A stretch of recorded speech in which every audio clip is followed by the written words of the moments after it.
मोहम्मद देश के सैकड़ों जगहों पर जुलूस निकालकर एक तरह से समाज में भय उत्पन्न करना चाहता है, सरकारों को डराना चाहता है, अपनी शक्ति प्रदर्शन करना चाहता है। तो ये 100 करोड़ सनातनी हैं जो किसी भी स्थिति में झुकने वाले नहीं हैं, जिसमें 70 करोड़ बिल्कुल सशक्त हैं, देशभक्त हैं, देश की एकता अखंडता के लिए मर मिटने के लिए तैयार हैं। जिसमें हमारे 5 करोड़ साधु संत हैं, 7 अखाड़े के फौज है और खड़ दर्शन के ऐसे 10 करोड़ साधु संत हैं देश की एकता अखंडता चमन के लिए।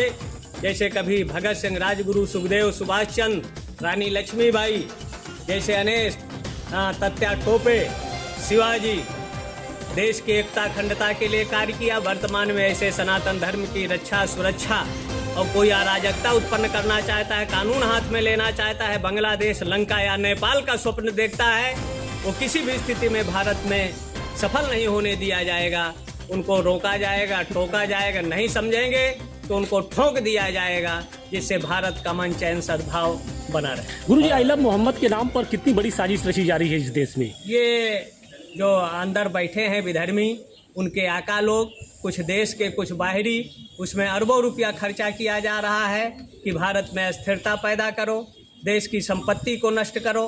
कहीं वो आतंकवाद के रूप में, ISI के रूप में विभिन्न भेष बदल कर और ये मोहम्मद के नाम पर महिलाओं को उनको आगे कर देते हैं।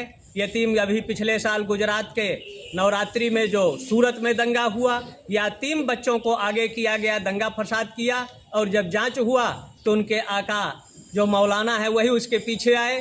तो ऐसे बहुत से इसमें इनकी लगभग 35 जगहों पर मीटिंग हुई है मौलानाओं की।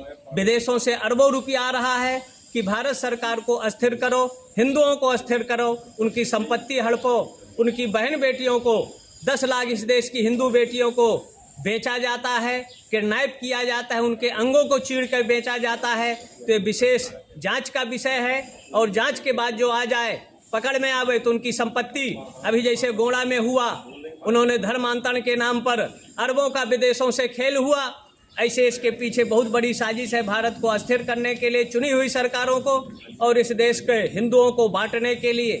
कुछ विधर्मी देख रहे हैं कि भारत को 25-30 जो स्टेट है उनको टुकड़ों में, देशों में बांट दो, जिससे हमारा उद्देश्य सफल हो, लेकिन ये उद्देश्य किसी भी स्थिति में सफल नहीं होने दिया जाएगा। एक आदि शंकराचार्य 32 वर्ष पूर्व केरल से पैदा होकर भारत की पदयात्राएं किया, 7 आमनाओं की स्थापना किया, 265 मठों को बनाकर भारत की एकता अखंडता के लिए कहीं रामानुजाचार्य, कभी रामानंदाचार्य, कभी निवार्क आचार्यों ने, कभी सती तत्या टोपे, कभी राम प्रसाद बिस्मिल, रानी लक्ष्मीबाई, सुभाष चंद्र और बहुत से हमारे क्रांतिकारियों ने, भगत सिंह, राजगुरु जैसे देश को आगे आकर देश को बचाया और कुचक्रों से सावधान किया। आज आई लव मोहम्मद के नाम पर अराजकता पैदा करना चाहते हैं, संपत्ति नष्ट करना चाहते हैं, उनका जवाब दिया जाएगा। देश का अमन चैन सद्भाव बना रहे, इसके लिए साधु संत बुद्धिजीवी सशक्त, संबल और सशक्त रहेगा।